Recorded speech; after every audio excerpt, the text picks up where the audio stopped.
Hello everyone, ये आपकी class 6 की जो है साइंस की बुक है क्यूरियोसिटी की, जिसका हम चैप्टर 10 कर रहे थे। चैप्टर 10 का जो मैं आपको रीड करवा चुकी हूँ कंप्लीट। आज जो हम इसके क्वेश्चंस करेंगे पेज नंबर 203 पर जो आपको दिए हैं वो क्वेश्चन हम करेंगे। लेट अस एनहेंस अवर लर्निंग। तो फर्स्ट क्वेश्चन है, list the similarities and differences in life cycle of plant and animals. Plant और एनिमल्स में जो सिमिलैरिटी और डिफरेंसेस क्या हैं वो बताने हमें। तो सिमिलैरिटीज क्या हैं? Both plants and animals grow and develop. दोनों ही ग्रो करते हैं, दोनों ही डेवलप करते हैं। Both have a life cycle that starts birth and ends death. दोनों की लाइफ साइकिल ऐसी होती है कि जो जन्म से मृत्यु तक चलती है। Both need food air and water to survive. दोनों को ही फूड एयर और वाटर की जरूरत होती है। डिफरेंस क्या है दोनों में? Plant usually grow from seeds while animal are born from eggs और गिव बर्थ। अब देखिए, प्लांट्स जो है वो सीड से ग्रो करते हैं, लेकिन एनिमल्स जो है वो एग से या जो है बर्थ करते हैं। ठीक है, एग से पैदा होते हैं या फिर बर्थ करते हैं वो। Animals can move but plants can't. Animal move कर सकते हैं बट प्लांट नहीं कर सकते। Many animals show clear stages. Animals की जो स्टेजेस होती हैं like larva and pupa, while plants do not. लेकिन प्लांट्स की नहीं होती। ठीक है, तो ये सिमिलैरिटी और डिफरेंसेस हैं। सेकंड क्वेश्चन दिया है कि the table on the next page मतलब ये हमें जो है टेबल दी हुई है। शो सम डाटा, जिसमें इसमें डाटा दिया हुआ है। Study the data and try to find out examples appropriate for the conditions given in the second and third columns if you think that an example for any of the conditions given below is not possible। अब देखिए, यहाँ पर हमें conditions दी गई हैं, इनका हमें reason बताना, रिमार्क्स बताना और एग्जाम्पल बताने। जैसे यहाँ पर दिया है कि ऐसी कौन सी चीज है जो ग्रो नहीं कर सकती और रेस्पायर नहीं कर सकती। तो जैसे मैंने कह दिया रॉक, पत्थर। पत्थर ना तो ग्रो कर सकता है ना ही रेस्पायर कर सकता है। इसका रिमार्क क्या है? क्योंकि वो नॉन लिविंग है। अब है ऐसी कौन सी चीज है जो ग्रो भी नहीं करती और रेस्पायर करती है। तो ग्रो नहीं करती, डोरमेंट सीड। सीड जब होता है, जब हम उसको घर में रखे रहते हैं तो वो ग्रो नहीं करता, लेकिन जब हम उसे जो है किसी चीज में बोते हैं तब वो रेस्पायर मतलब वो जो है रेस्पायर करने लगता है, वो सांस लेने लगता है, मतलब वो उसमें से पौधा निकलने लगता है। वरना जब तक वो रखा रहता है तो सीड ही रहता है, ऐसे ही रहता है वो। तो वो ग्रो नहीं करता जब हम उसको ऐसे ही रखे रहते हैं। जब हम उसको जो है बोते हैं तो वो रेस्पायर करने लगता है। Respiration occurs even when there is no visible growth. अब है यहाँ पर ऐसी कौन चीज है जो ये ग्रो करती है लेकिन रेस्पायर नहीं करती। जैसे बैलून है, बैलून में हम एयर फ्लो करते हैं तो वो जो है ग्रो करती है लेकिन रेस्पायर नहीं करती है। बैलून ग्रोस है इन साइज, साइज में ग्रो करता है। ठीक है, अब डज इट ग्रो, जो ऐसी कौन सी चीज जो ग्रो भी करती है रेस्पायर भी करती है? ह्यूमन से, क्योंकि वो लिविंग बींग्स है। यहाँ पे आई करना है आपको, लिविंग बींग्स है। ठीक है, आई कर देना है। थर्ड क्वेश्चन हमें दिया है कि you have learned that different conditions are required for seed germination. Seed germination के लिए जो है कुछ कुछ कंडीशंस होती हैं, वो हमें बतानी है। How can we use this knowledge. आप इस नॉलेज को for proper storage of grains and pulses. आप जो इस नॉलेज को कैसे यूज करेंगे स्टोर करने में ग्रेन्स को और पल्सेस को। देखिए, ensure grain and pulses are kept in dry and air tight containers। हम इनको जो है हम मतलब हमें ऐसे बतानी है ना कंडीशन जिससे इसका सीड जर्मिनेशन। अब सीड जर्मिनेशन क्या होगा? जब हम ग्रेन्स और पल्सेस को ड्राई सूखी जगह पे और एयर टाइट कंटेनर में अगर हम fair to prevent moisture which triggers germination. ताकि क्योंकि जो है मॉइस्चर ना वो जर्मिनेशन होने में मदद करता है, इसलिए हमें ऐसे एयर टाइट कंटेनर में रखेंगे जहां पर मॉइस्चर ना जा पाए। Store them in cool and dark places to avoid fungal growth and insect infestation. हम इसको कहाँ पर स्टोर करेंगे? कूल और डार्क प्लेसेस पे, जो कि फंगस को जो है ग्रो अवॉइड करता है, फंगल को, ताकि उनकी ग्रोथ और इंसेक्ट इन्फेस्टेशन ना हो पाए। हम ऐसी जगह पे उसको स्टोर करेंगे। सेकंड, अब जो है फोर्थ क्वेश्चन दिया है, you have learn that a tail is prevent in a tadpole. Tadpole में टेल जो है टेल होती है। जब टैडपॉल की स्टेज में होता है जो हमारा फ्रॉग, तो उसमें टेल होती है। But it disappears at it grows into a frog, जब वो फ्रॉग बन जाता है तो उसकी वो पूंछ जो है गायब हो जाती है। What is the advantage of having a tail? Tail का एडवांटेज क्या होता है इन द टैडपॉल स्टेज में? टेल का क्या एडवांटेज होता है? The tail helps tadpole swim efficiently, जब वो टैडपॉल की स्टेज पे होता है तो वो उसे स्विम करने में हेल्प करता है, जो टेल होती है।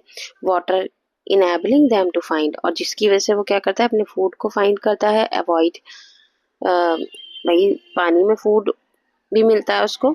और प्रेडेटर्स ड्यूरिंग देयर, अगर वो तैरेगा ही नहीं तो उसे कैसे मिलेगा? एक्वाटिक स्टेज, और यहाँ पर आएगा एक एक्वाटिक, ये क्यों है, ठीक है।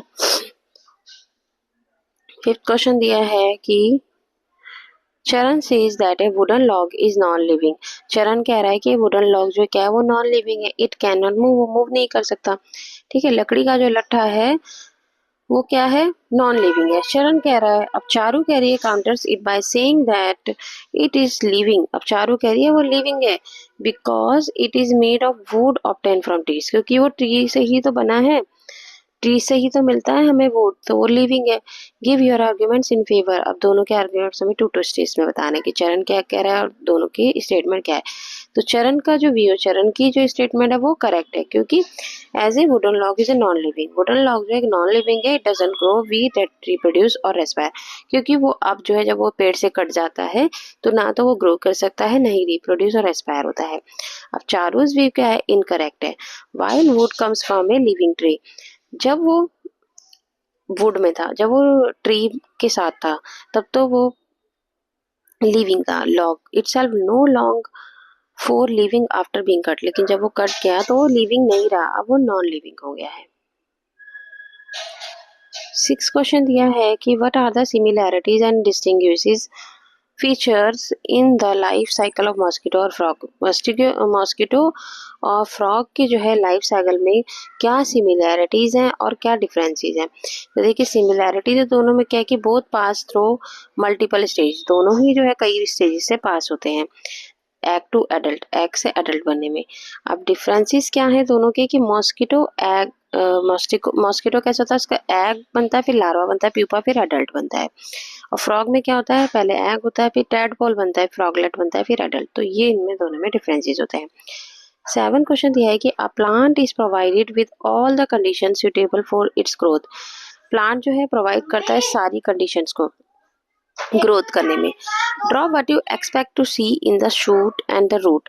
शूट से you expect in the root, in the shoot में भी देख सकते हैं, जिसको आप root of the plant, plant की रूट में भी देख सकते हैं, ठीक है। कई कंडीशन मतलब देता है ग्रोथ करने में, रूट में अलग और शूट में अलग देता है। आफ्टर 1 वीक तक राइट ऑन द रीजन। अब देखिए जब वो रूट में, रूट जब ग्रो करती है तो grow downward due to gravity. देखिए ये यहाँ पर इसकी रूट इधर दी है इस प्लांट की, और ये शूट दी है, शूट ऊपर का पार्ट होता है ना। तो देखिए जब डाउनवर्ड ड्यू टू ग्रेविटी के कारण जो हमारा रूट होता है वो नीचे की तरफ ग्रो करता है, ठीक है, वो नीचे की तरफ जाता है क्योंकि उसमें ग्रेविटी की वजह से। Shoot grow upward towards sunlight, और ये सनलाइट की तरफ जाता है, शूट हमारा होता है। रीजन क्या है इसका? Roots respond to gravity, root जो है वो ग्रेविटी की तरफ रेस्पॉन्ड करती है, और शूट इज नीड्स लाइट, और शूट को लाइट की जरूरत होती है, इसलिए वो लाइट की तरफ ग्रो करती है। 8 क्वेश्चन में दिया है कि Tara and Vijay set up the experiment shown in the picture. अब ये पिक्चर में जो है दिया है, जो तारा और विजय ने जो एक एक्सपेरिमेंट सेटअप किया है, What do you think they want to find out? ये इसमें क्या फाइंड आउट करना चाहते हैं, और how will they know if they are correct? अगर उनके वो क्या जानना चाहते हैं कि इसमें क्या करेक्ट है, कैसे करेक्ट है ये। तो देखिए to study how light direction affects plant grow, क्या करना चाहते हैं कि वो ये स्टडी करना चाहिए कि लाइट की डायरेक्शन इफेक्ट्स कैसे डालती है प्लांट की ग्रोथ पर। रिजल्ट क्या है कि observes if the shoot bends towards the light source, कि शूट जो होती है वो हमारी जो है लाइट सोर्स की तरफ जो है वो बैंड होने लगती है धीरे धीरे। ये उन्होंने देखा है, ये देखिए यहाँ पर इन्होंने इसको पहले ऐसे रखा पौधे को, फिर ऐसे रखा, और फिर क्या देखा उन्होंने, पौधे को ऐसे भी रख के देखा, ऐसे भी रखा, लेकिन तब भी उन्होंने देखा कि वो जो सूट है वो ऊपर की तरफ जाने लग गया। कैसे भी रखेंगे हम, सूट हमारा जो है वो ऊपर की तरफ ग्रो करेगा, क्योंकि वो उसको लाइट सोर्स चाहिए, उसे वो जमीन के अंदर ग्रो नहीं करता हमारा सूट, वो ऊपर की तरफ ही ग्रो करेगा, चाहे उसको कैसे भी रखें आप। अब इसके बाद 9 क्वेश्चन में दिया है कि design an experiment to check if temperature has an effect on seed germination. आपको एक डिजाइन करना है, आपको बताना है कि कैसे जो है सीड जर्मिनेशन पर ये टेम्परेचर जो है इफेक्ट डालता है। तो इसके लिए हमने मटेरियल लिया, 3 आइडेंटिकल पॉट ले लिए, सीड सॉइल थर्मामीटर, जिसमें एक में हमने सीड रखा, एक में सॉइल, एक में थर्मामीटर रखा। इस टाइप प्लेस 1 पॉट इन ए कोल्ड एनवायरमेंट। ठीक है, 3 आइडेंटिकल पॉट ले लिए हमने, और हमने सीड्स ले लिया, सॉइल ले लिया और थर्मामीटर, ये हमने ले लिए। अब स्टेप्स हमने क्या लिया, प्लेस 1 पॉट को हमने कोल्ड एनवायरनमेंट में रखा, एक को रूम टेम्परेचर पे और एक को वार्म, एक गर्म जगह पे रखा, एक को कोल्ड पे, एक को रूम टेम्परेचर जो हमारे कमरे का होता है, और एक को वार्म प्लेस पे। वाटर ऑल पॉट्स इक्वली, सभी में इक्वली जो है हमने पानी डाला एंड ऑब्जर्व जर्मिनेशन, उसके जर्मिनेशन को हमने ऑब्जर्व किया। Observe germination speed and success will vary with temperature. Germination की जो स्पीड होती है ना, वो टेम्परेचर की तरफ ही जो है वो सक्सेस करती है। जहाँ टेम्परेचर अच्छा होगा ना, वहीं पर सीड जल्दी से जर्मिनेट करेगा। जहाँ टेम्परेचर कम होगा, जैसे कोल्ड प्लेस पे धीरे धीरे करेगा, रूम टेम्परेचर पे भी थोड़ा उससे थोड़ा ज़्यादा करेगा, और वार्म प्लेस पर तो वो जल्दी से करेगा जर्मिनेशन। ठीक है, तो वो किस पर डिपेंड करता है, टेम्परेचर पर डिपेंड करता है किसका जर्मिनेशन, सीड का जर्मिनेशन। ठीक है, चलिए इस तो जो आपका जो है 10 चैप्टर के क्वेश्चन जो है सारे कंप्लीट करवा दिए हैं मैंने। अब नेक्स्ट वीडियो में जो 11 चैप्टर करेंगे हम। तब तक के लिए tata bye bye, take care. मेरी वीडियो को लाइक शेयर और मेरे चैनल को सब्सक्राइब करना ना भूलें।